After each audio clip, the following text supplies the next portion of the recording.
wow, I just saw that. That's fine. I just now, it's gonna make you laugh. I just now saw where we. That's hilarious.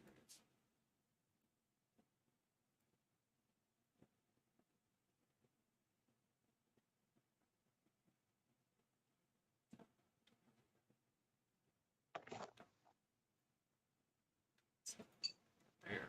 Oh, that's what I'm talking about.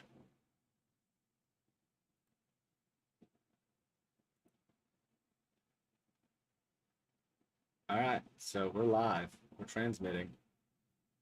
Yeah, somebody in chat. Roll. Somebody in chat wants to say something. Say hello.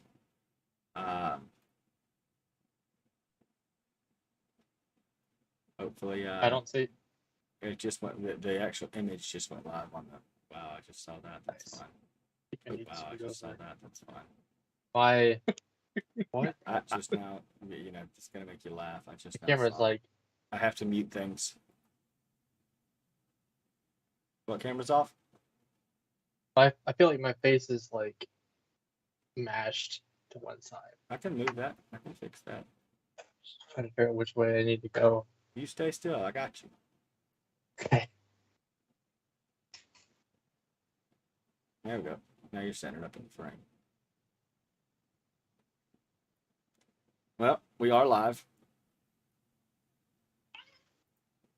That is the nice thing.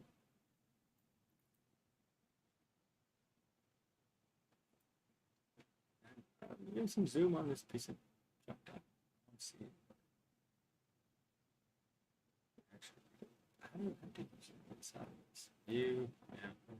Oh, there it is. 150. No, we may go to some other topics after we get done with this and everything, because that'll be kind of fun. But, yep, we're live. Like I said, for those of you that can hear us, feel free to comment, make some statements. I actually need to go pull up I've got the YouTube comments. I'll see if somebody says something on the right-hand side, but the theory behind that is that it is broadcasted to both YouTube and to LinkedIn. So we are live on both. Chris, say hello. I know we're running behind a little bit, guys. Oh. It takes a second sometimes.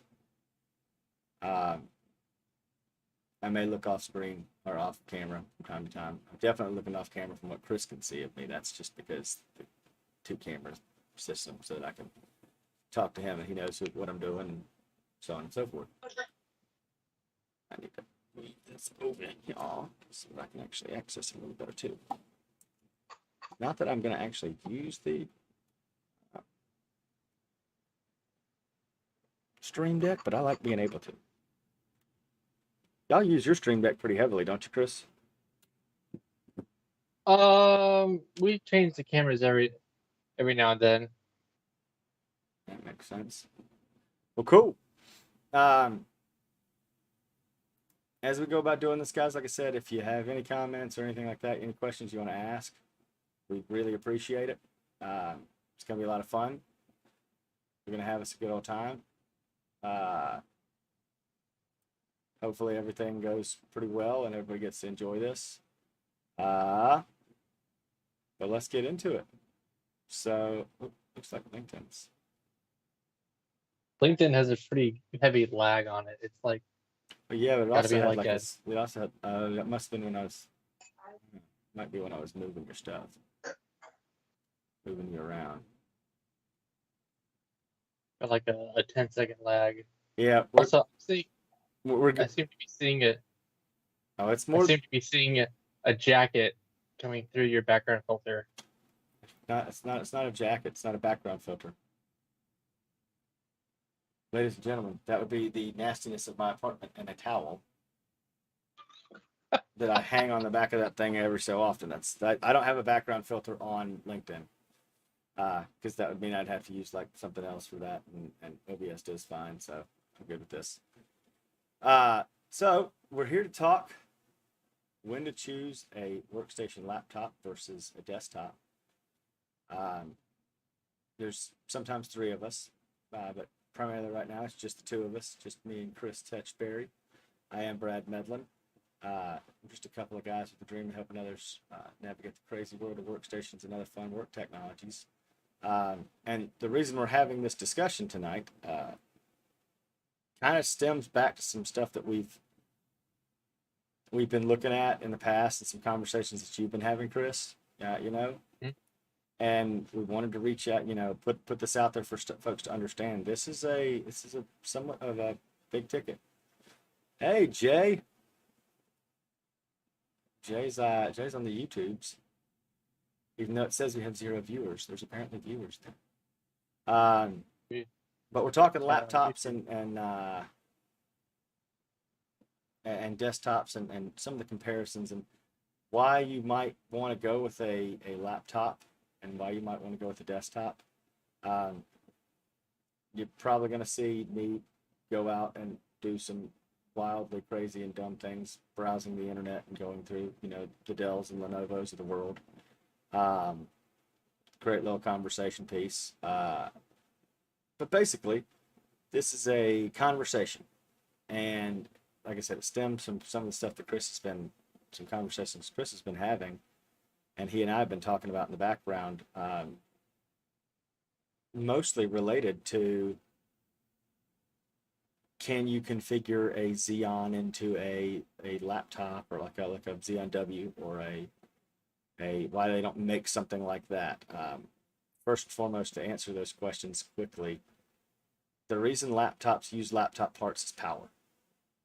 Now, yes, you could go the absolute crazy route and come up with some configuration in the box. Like I actually have one. We have a desktop basically built into a Pelican case that we utilize to run a piece of equipment that I have for work. So it is possible to find those things. Now, is it something that happens? Not often. Jay, feel free to tell us. I'm almost tempted to make Jay be the first guest that we call on air and have a conversation with him. I'm totally okay with calling Jay. I do have a feeling that Jay's probably seeing this a little faster than LinkedIn is showing it, but that's all good and well. The point to it though is a desktop has desktop class parts. It can use that extra power. I'm going to start off by showing something off, Chris, and I think I just got to thinking about it right now. So we're going to go to the NVIDIA website, and I'm going to change over to the screen share version. And we're going to go over here. We're going to go to products. We're going to go to RTX.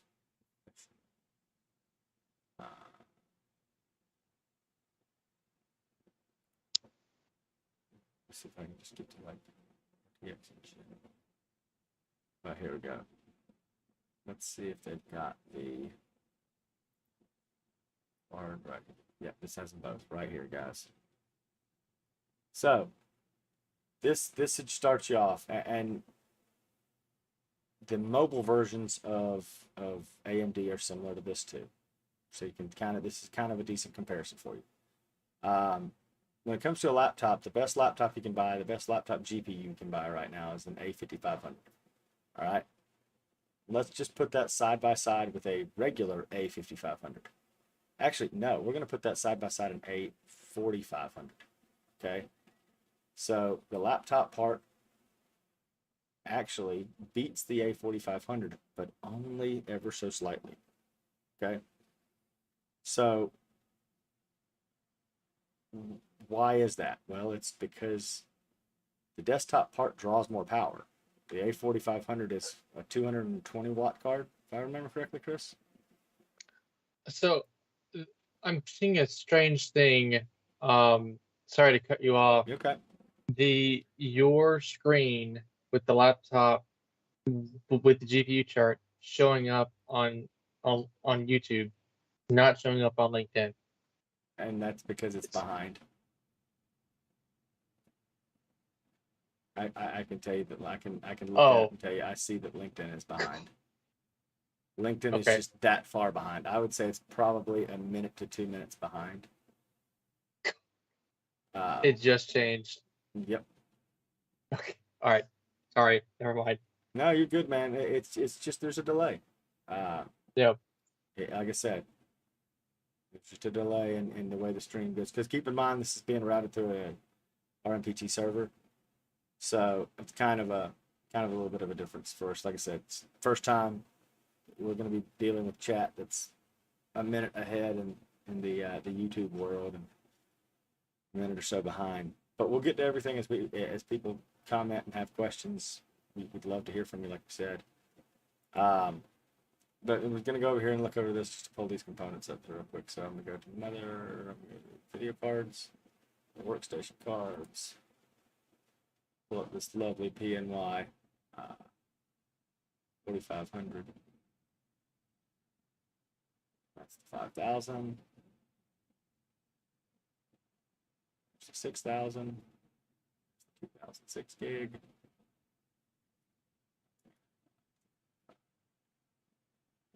All right, we're just gonna do this. There we go. Is that a stop down? Yes. It might be at a stop. No, it's not at a stop. Oh, man, look, they even have HP on it. I guarantee it's not. But so I'm whispering. Sorry, I gotta quit doing all the whispering. Nobody likes a whisperer.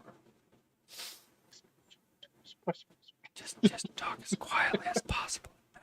No, it's you. So the A4500 down here to this direct specs this way. Maximum power consumption 200 watts. All right, that might not seem like a lot, but that's a lot more than you're ever going to get out of a laptop GPU most of the time. By comparison, the laptop A4500 or A5500 probably draws 150 to 165 watts tops. Oh, that's a big drop. Yeah, and while yes, it does have more stream, it does have more CUDA cores. It does. It's not going to beat a 4500 neck and neck because you got one. The 4500's got a higher bandwidth memory connector, and then it's got 640 gigabytes a second over a 320-bit bus. It's also got 20 gigs of VRAM versus 16 gigs of VRAM. But yet, a 5500 is a very powerful laptop GPU. But you're not going to put that into a. But if you've got to have that GPU compute workhorseness, and also think about it this way, you're not going to find a laptop that can cool that either. Like a cooling solution for these things is very challenging to have for a laptop. I mean, I know many people that have pulled them apart, but like that's a serious thing.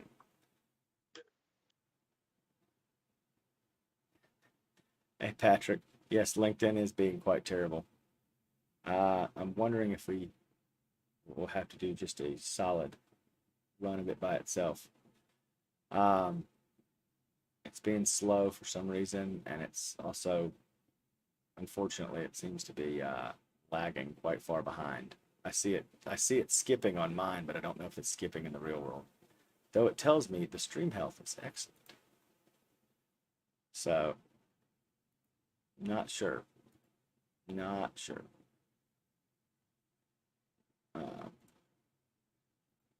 Ultimately, not a huge loss either way for me. So I'm gonna come back over here and stick with this. For those of you on LinkedIn that would like to join us over on YouTube, it is Not Your Typical IT Guys. We're over I'll there. put a link. Yeah, I'll put a link in chat on LinkedIn. Do that so that everybody can get back over here. In case LinkedIn is just being slow, we'll have that. But realistically, back to the talking points. So why are we having this discussion? It's about time we put it to rest. Why do people choose one or the other? Well, first of all, people choose a laptop because of portability. Because for the price, you can usually end up with a better desktop with better parts. So if it's a cost thing, you end up with a desktop usually. if it's a portability thing and you need to be highly portable, you end up with a laptop. Now, like I said, there is a middle ground here that we're forgetting, and I gotta see if I've got a picture of it, dude, because it'd be worth its weight in gold if I do. Talking about a brick laptop.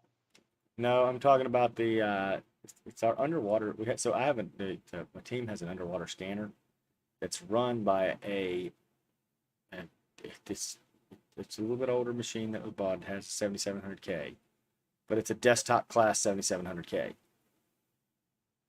And so if I go and get, let's see if I got a picture of it in Google Photos. If I do, I'll pull back up and show it to everybody. I'm gonna have to go way back. I mean, basically the point is there is an in-between. You can set up a machine that does have a desktop class setup in it. It runs Linux though occasionally. But you can. We have a question. Go ahead. We have a question about eGPUs on YouTube Oh, from Patrick. that's a great question, Patrick. That's a good solution that kind of gives you some of the graphics horsepower in between. But realistically, that's only going to be something you're going to use if you have an external display.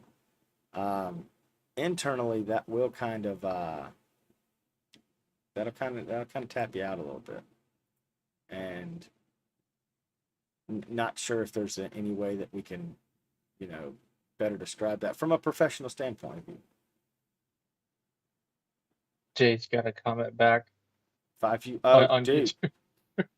It is. That is absolutely the truth. And like I said, if you have a need for that much computing power in the field, by all means, build yourself a Pelican case like this machine that I've got. Put the parts in that you need to put it in there, as long as you got sufficient cooling. Because what they did, and like I said, this is why I want to find this photo, because they put a monitor inside the Pelican case, so it's almost like a laptop. It's just on wheels and a full-blown computer. Now, keep in mind, you're not going to want to put hard drives in this thing. You're not going to want to put, because of that. So you'll want to stick with solid-state storage, but there's a lot of options for that. And if you've got, like I said, if you've got enough cooling capacity built into the machine, it shouldn't be a problem.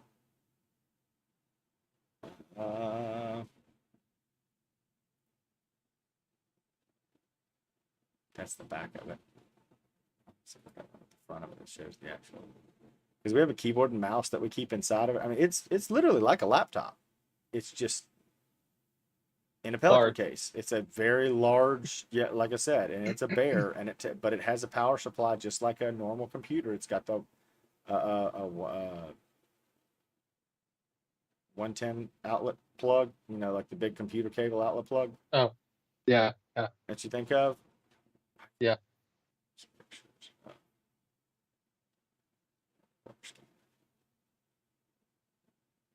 When did we use the underwater scanner the first time?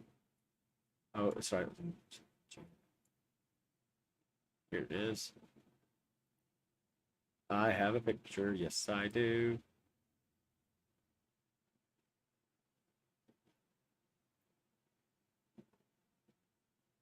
All right, you're gonna have to ignore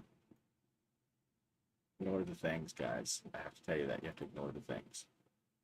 That's what it looks like. Chris, can you see that? Not yet on either platform. I've got LinkedIn and YouTube up like side by side. It's kind of weird. Oh, I see it. Yep. That's what it looks like. Now, granted, the little yellow you're seeing is just some filtering we put over the vents, so that it wasn't like pulling. This is in a radiated area. It's in a contaminated area, so we use it in a contaminated area. But like it's got like controls for the actual, so the control surface is over here as well for the actual unit underwater. But that's, I mean, like I said, there's a monitor there. I mean, if somebody wanted this, you could every bit build it. The heck? So I'm seeing the picture on YouTube, but I'm seeing the old NVIDIA chart on LinkedIn. Yeah, LinkedIn is like giving me some issues, man. What a mess.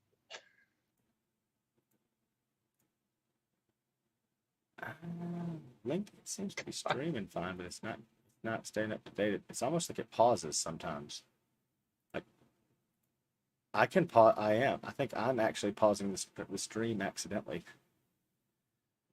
Um, but so I mean, there are solutions out there like that. Just for those of you wondering, they're crazy. Um, Chat. Oh, it's just a LAN party gaming, dude. It's got a 7700K, baby. It's got a 4 cores, 8 threads is all you need, right, Jay? I mean, it does the job. I mean, it does what it needs to do. But can you replace? What now? Patrick asking if it's a Xeon. No, it's an i7. It's an i7. It's an older i7. It's got just a standard i7 ATX board. But basically, think about it this way, Patrick. They built standoffs and put like an open air chassis in there, and then they ran a fan to push air. They ran 2 fans to push air in and 2 fans to pull air out. And then they've got their cooler and all that solution, and everything is self-contained. If the case is closed, you wouldn't want it on because it would just cycle the heat. But if you have a solution if you need a solution like this, it's not something that can't be done. And Chris, I'm sure you could build something like this with some effort. It was an ATX board. I've pulled it apart and looked at it because I'm nosy like that sometimes. I've got a fab guy. You got a what? I've got a guy who can fabricate. Oh yeah. I mean, like I said, it can be built into one of those cases. And like I said, if you have a use case for something like this, there are solutions out there. Always and forever, there will be solutions out there. What I would tell people is that, you can replace a laptop with the modern laptops that are out there. You can replace a lot of modern desktops.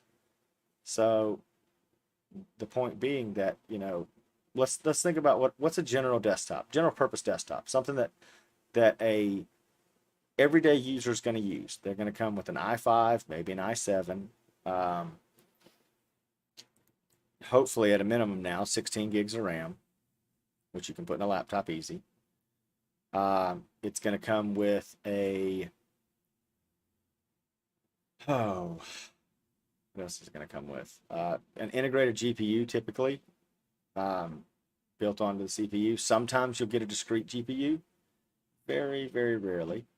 But there's some differences between the iGPUs in laptops and the iGPUs in desktops, and we'll talk about that more here in a second.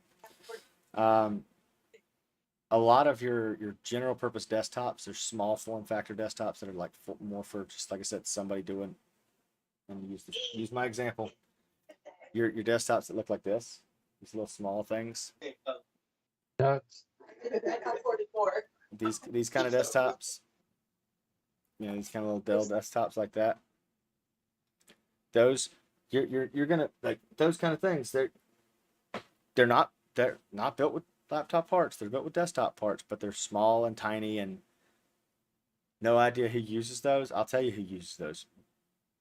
People that are in a general workforce all the time use that. And it's one of those things where it's just a simple setup, man. They don't need a whole lot. All that being said, though, there are some out there that use them. Not always, but some. All that being said, though, you've got to look at the comparisons between things. So you've got workstation laptops, however, though, and workstation desktops. So most of these are going to be towers or your what I call thick boy laptops. Old dual cores. Oh gosh.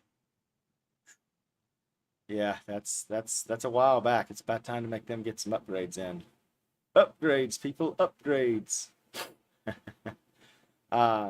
Realistically, though, you could find a middle ground. Like I said, you could build something out if you needed it to be portable. But if you build something out that needed to be portable, you got to think about where your losses are. So everything, if you use like large drives and such like that, you run into weight. So the best example I can give is I got one sitting right next to me. It's one of these little portable external SSDs. It's the 2.5 inch or HDDs. It's the 2.5 inch variants. These things right here, I mean, they weigh next to nothing compared to something of a similar size in a 3.5 inch form factor, but they're also less reliable. Not going to last as long.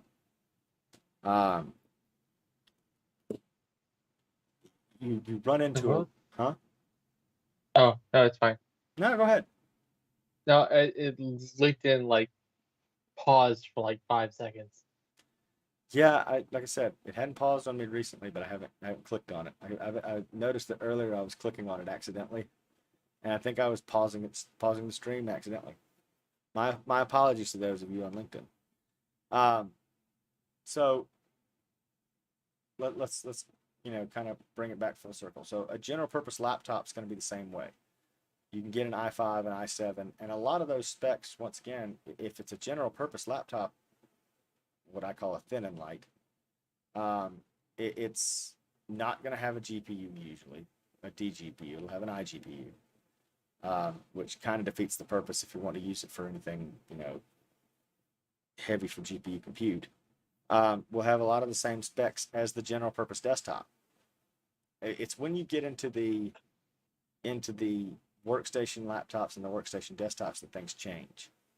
So the example that I'm going to pull up and show you is going to be Dell's. I'll pull up Lenovo's too if we want, if chat wants that to happen, but Dell.com. Going to Stream Shooter. Gosh, I love having a Stream Deck. It's the Stream Deck XL too, guys. It's just nice. I use it for CAD. I use it for everything. I blame Neil Cross if he ever watches this. Neil Cross is an excellent guy. He does Tech 3D. Follow his channel if you want to. But dude, he sold me on this. He sold me on this, boys. But if you go look at the workstations, obviously you automatically see some variances here. 25th anniversary. They're out. The 25th anniversary. But we're going to go down here. We're going to look at the Precision Mobile. All right. So they do have thin and lights in this variant. I'm going to come down here to what you call a desktop style replacement laptop. Now these aren't updated for the newest gen. Just keep in mind, usually they're about 6 months behind the launch of the desktop processors. So you'll probably see these coming in and around in the next couple of months. I don't know officially, but probably in the next couple of months. But if you pull up, we'll do the base one. It's fully customized. So you can get a Xeon, and Patrick, to ask the question, why Xeon?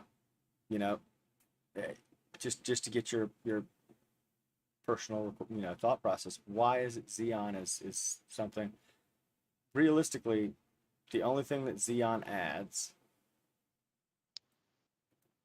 and the only thing that Xeon benefits from, is it's going to benefit from your ECC memory. So my question to you, Patrick, would be is what you're doing need and utilize ECC memory? Because if it's not, then you could just go with a standard part. Now, these are the 11th gen. These are Tiger Lake. So keep that in mind. Tiger Lake is better than a lot of things. It's not good, not bad. But you can get a Xeon, the 8-core Xeon with 16 threads. The downside to workstation laptops is they're going to kind of constrain you to the best of the best of what you could find in like an Intel type laptop part. or Intel type desktop part. Think about it this way, because AMD has been dominating in the desktop market because they have, Ryzen, and Ryzen can get you up to 16 cores on a desktop. That's pretty awesome, right? Well, their mobile chips, because it's just more efficient, the mobile chips, ITX boards. I'm wondering, is there an ITX board for?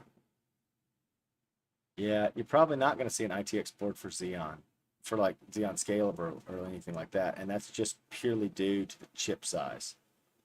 We yeah, we saw I think we may have seen a micro ATX for a Threadripper, maybe an ITX, but then it's really, I feel like that's just a waste. Like you lose so much like memory slots and PCI slots and just functionality. And I was Like I was going to when say, you go so small. when you're paying for a workstation chip, so when you're paying for a Xeon or a HEDT, a Sapphire Rapids in the future, or Threadripper Pro 5000 in the future, you're paying for that.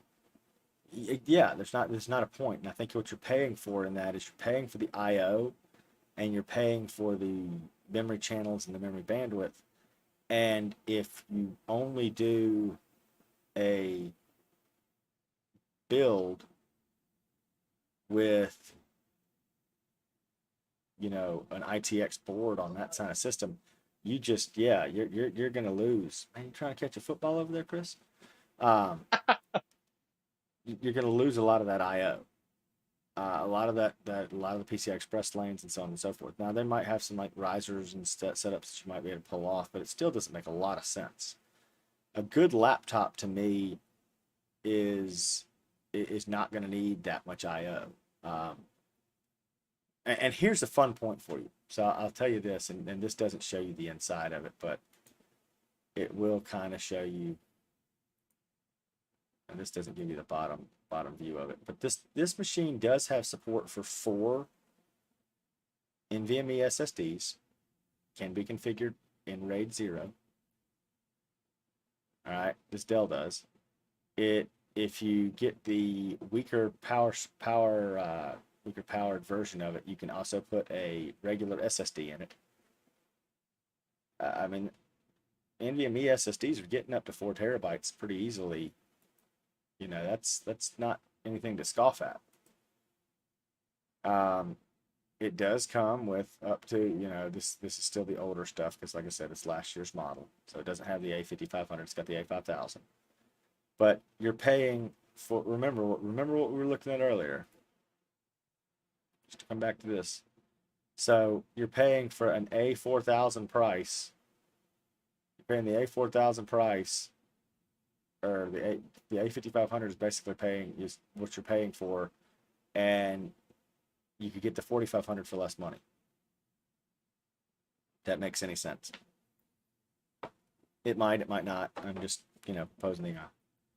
posing that statement so that you can hear it.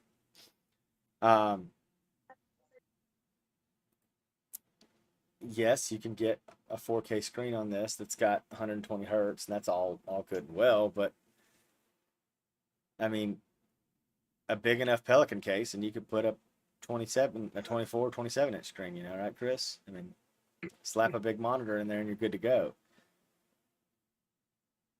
When we come back to the discussion, though, and the primary point of this discussion, you're limited in the amount of RAM as well that you can put into a laptop. But the primary point of the discussion being is, could you build something like that to replace a desktop? Yeah.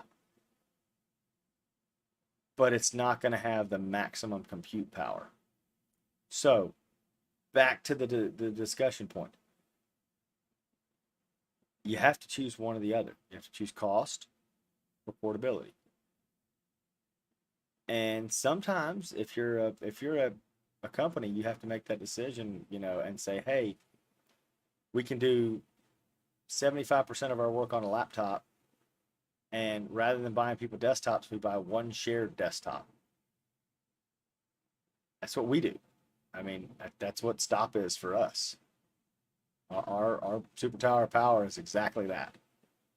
It is literally a desktop that crushes anything you can throw at it, and it does it all with relative ease, and you don't need something special to go with that. Are you gonna say something, Chris? No, I was pointing at the At the computer picture. behind me. I mean, it's one of those things that its design is to do exactly what it does. Its design is to be a machine that's not going to do it all, but that's going to do enough of it. If that makes any sense, you can't do everything. But going back to the real part of the discussion. So what needs would one have for a laptop to be functionally used or a desktop to be functionally used? Well, if you're in the reality capture market like us, you're going to eventually need a desktop that outperforms the laptop because the software demands that kind of stuff.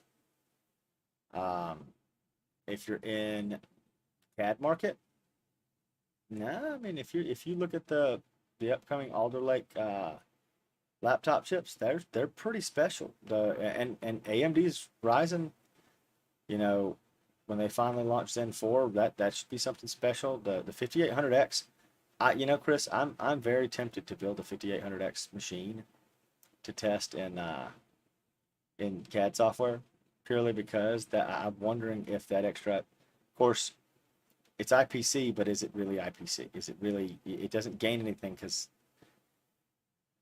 this is so silly to think about. But I was watching a video by Gamers Nexus on the 5800 X3D, and it was significantly better in gaming.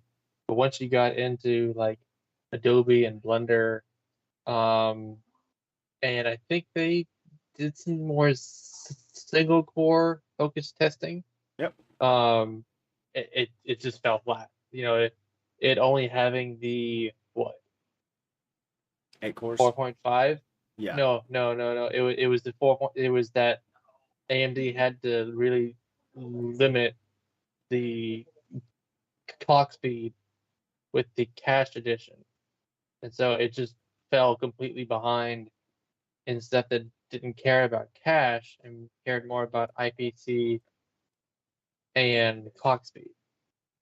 I'm going to So look it up because I want to see it now. I was talking about the product with my builders as well.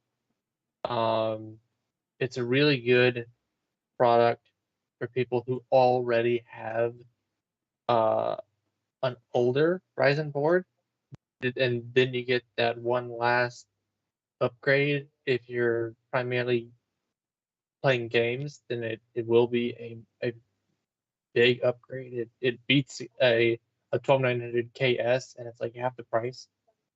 But wouldn't really recommend it for a new build, especially now that we're doing more workstations than gaming. I can tell it to you this way. No, go back to Soul Button Bag. Why was that turn that? So you've got a 5950X, right? Yep. It's got 16 cores, and it's a baller, right? Why would you go with a 5800X 3D over a 5950X? I mean, I don't know that you would. It's got 96 megs of L3 cache, and if your program is cache intensive, sure, that's probably a good use case for you. At the same point, if it's cache intensive, go with the Threadripper. well, I wouldn't say that now. I would say if it's cache intensive, go with Milan X. Because Milan X is a Epic CPU that does the same thing, and yeah, it's just good. Yeah, it's 4.5 gigahertz turbo, max turbo. Um, Now they're saying that the Zen 4 could have all cores potentially at 5 gigahertz, and that would be a significant step up. I've also seen some rumors out there recently talking about the uh, Meteor Lake. No, what's next after all of them? Raptor Lake. Raptor Lake. I've also heard some Raptor Lake rumors that said that they might be getting up to like 5.8 gigahertz on the P cores. Saw an article about that the other day. But guys, like that matters to a lot of single-threaded software. Cache, if you've got to see the reason for a higher clock speed versus a higher cache and that. So, yes, cache gives you IPC, 100%.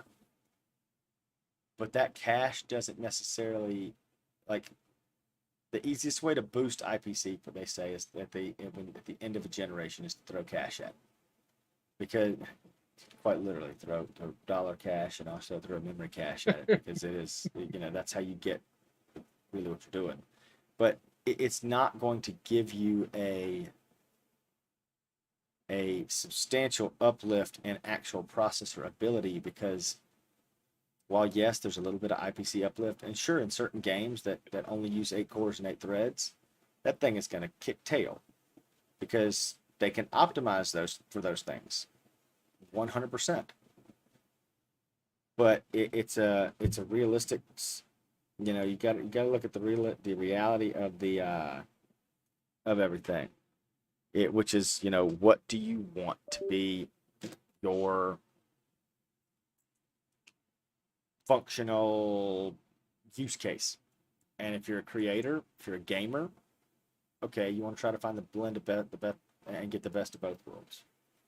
I for one am kind of more along the lines of, okay, I need a CPU that makes the most sense. Now, if we're able to get these clock speeds and they're sustainable and they're not drawing 9,000 watts, I mean, I think for us to really have this conversation, we have to go back and think about it. I think that truly Intel has gone and said, look, we're giving you the turbo boost powers now for our stuff. People don't care about 300 watts for a CPU anymore, 250 watts for a CPU, for a desktop CPU, if it gets them the performance that they want. They just don't. I don't see people that care about, in a desktop. In a laptop, that matters. But in a desktop, not so much. And I say that because in a desktop, like, you're going for, if you're not going for the performance crown, you don't, look at Ice Lake, for example. Look at Ice Lake Xeon. Yeah, it's 250 watt TDPs. Sure, it's got some pretty hefty TDPs. Absolutely, it does. Nobody cares. I remember the days of Sandy Bridge laptops where they were basically the Sandy Bridge laptop was, our desktop had, the Xeons. Top power draw on those things was, they were 8 cores and they were much worse node, but they were, I want to say 150 watts maybe was the max. I have to go back and look, but that's just me throwing the number off the top of my head. And 150 watts is chump change for a CPU these days.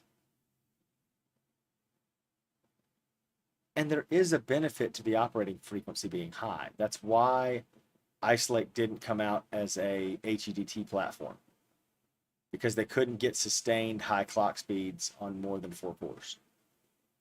That's why it was only a laptop part, because you couldn't get those sustained high clock speeds. And when I say sustained, I mean without chewing through a battery on a laptop, you couldn't get a 4, 5, or 5 gigahertz 8-core processor to survive. I mean, just imagine an 8-core Ice Lake processor that was getting 5 gigahertz would have probably destroyed Zen 2 when it launched.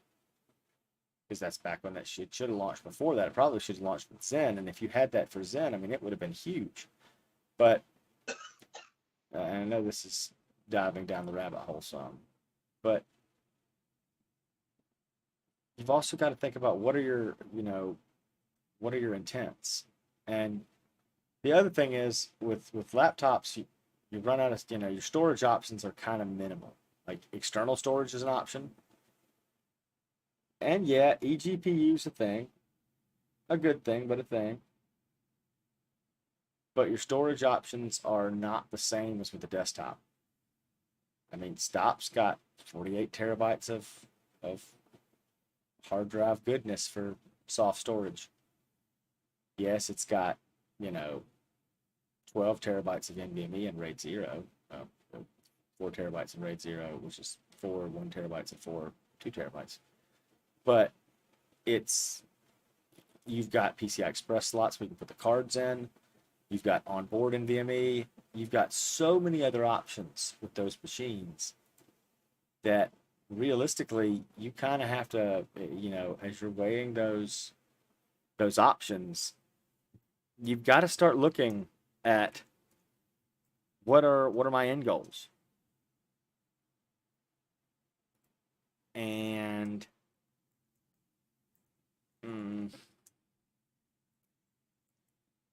if you don't know or you're not aware, I mean, that's what's going to take some conversation for you. So start looking into those things. Start looking into what you need, where you need it, how you need it, that kind of stuff. Because if you don't, you're not going to find what you need.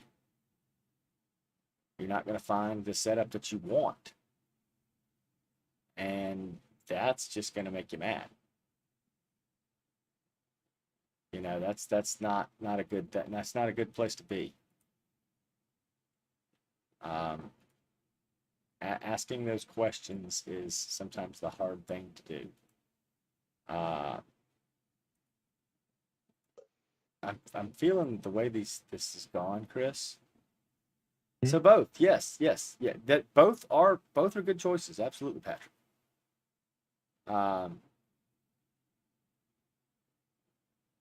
So I think the best way to have the conversation though is to make your decisions on the things that you need as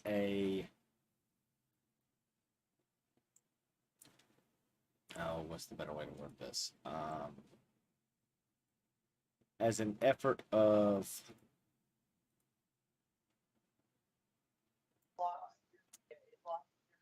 Chris, what am I thinking? Read my mind, Chris. Read my mind. Yeah, I know. I think the ultimate thought that you have to run down and recognize is what's your end goal, and know what your end goal is. But what I was getting at a minute ago is, before I sidetracked my own brain, sorry, ADD brain voice, is I'm feeling like we ought to start doing some of these a little more like we've gotten a lot more commentary this later evening start.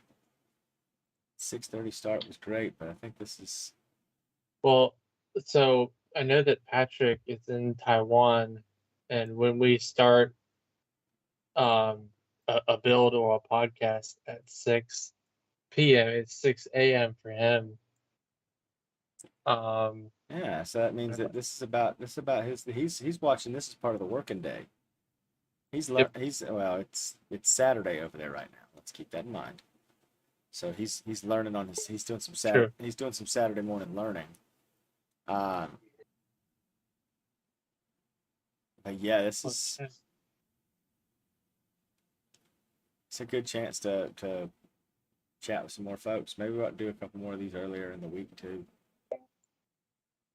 We definitely ought to look at doing maybe doing one of these next week. I'll bring the camera. Saturday in the park. Yeah, I can sing a little bit, but I don't want to get DCMA'd. Okay, I feel you, Patrick. That's awesome. You know, I think a cool thought though, something that I've been looking at and trying to compare and figure out is as I look at what we have and the options that we've gone with over the years, do I think it would still be awesome to have some, if everybody and the brother had a nice workstation desktop? Yeah, because they're just faster at doing a lot of cool things. Well, really? So, what would you say then, Pat? This is we've got an active audience, and that's something that's great. So, what would you say? Um, uh,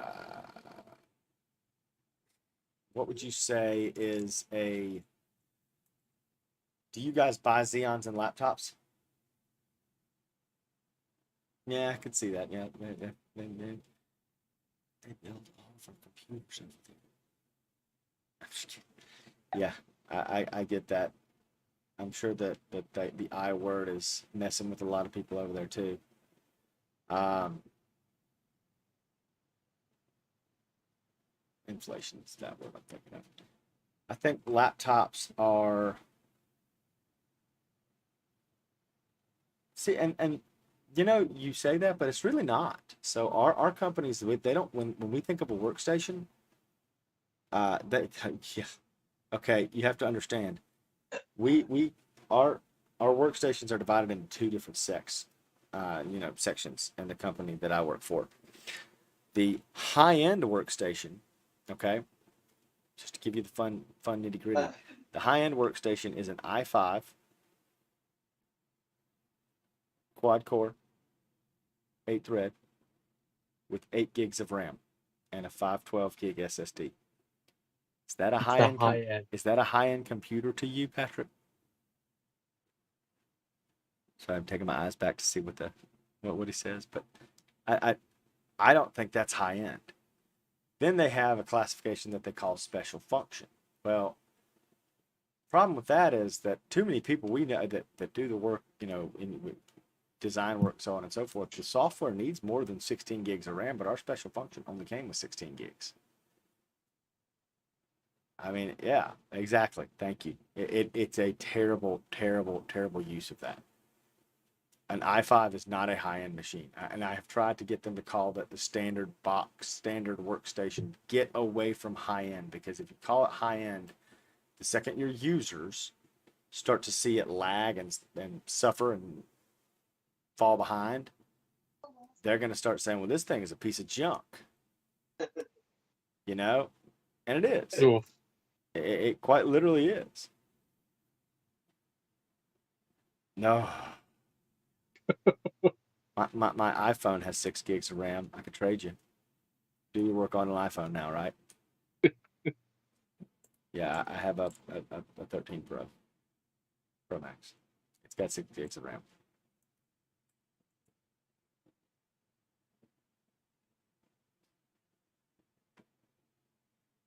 I mean, I know a lot of people that can do it.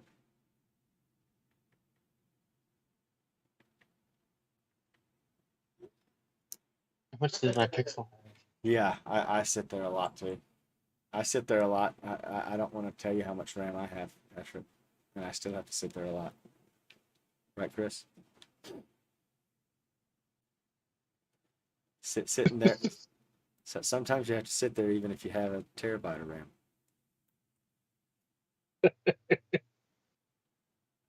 Somebody I know has a terabyte of RAM. Uh-huh. Uh-huh. Somebody needed it, so he got what he needed.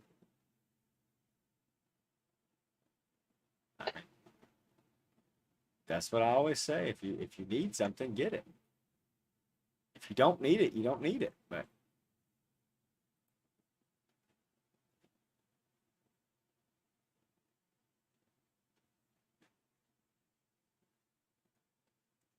Where are we in the rundown? I don't even know where at we the are bottom, anymore. we've gotten through the rundown. Okay. I was gonna say I kind of want to look at it and see if there's anything extra we want to add at this point, because I kind of think we might be able to find some fun conversationalist points. So let me go back and this. There was some stuff I was looking at the other day, and there's just a lot's happened recently, guys. For the Twitter versus Elon Musk is trying to buy Twitter. Yeah, that's going to be interesting. I foresee him eventually owning it. If Elon wants something enough, he'll go after it. Oh, so Apple has already started testing their M2 chips to the M2 variant. So I do want to bring this up because I think it's interesting. There's not a node shrink here that I know of with M2. So they're getting more performance by using the refinements in the node to get faster clock speeds. That's all they're doing. They still think that 8 gigs is what you can get away with on a desktop, and everyone's starting to tell them you're a bunch of idiots. Finally. There's another company that they lock all their stuff down, but yeah. Let's see.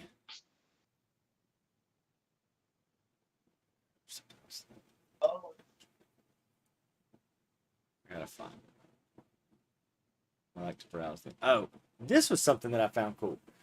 I found this on Engadget. I'm gonna show it to you guys so y'all can see it because it's kind of cool. So, did you see this article about a thermovoltaic cell that converts 40% of the heat to energy to electricity? No. Houston, do you know where that would be pretty cool? In a computer. Put that on top of your CPU and smoke it. Talk about a way, and because they're talking about it's 40% efficient in a, what was the package size? I don't remember it. Because it's not scaled up yet, but they had the package size that they did this with was pretty small. I believe it's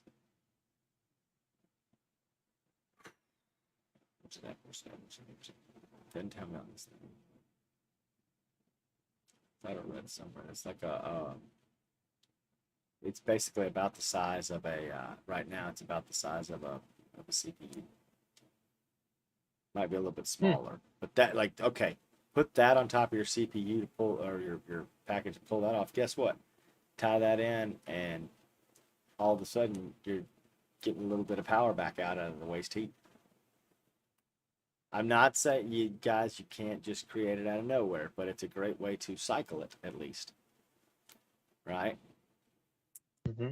And then let's see if there's anything else.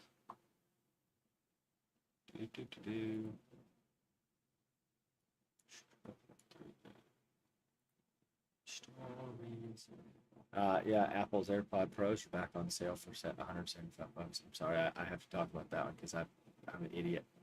I had to go out of town last week, Chris, and I had to buy another pair of AirPod Pros because I got halfway there and was like, crap, I don't have mine.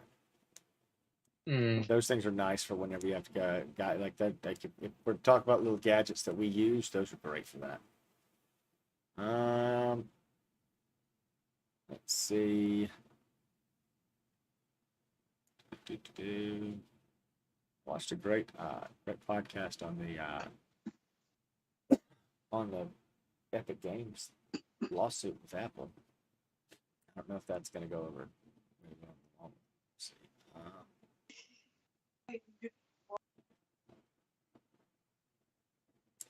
Let's see.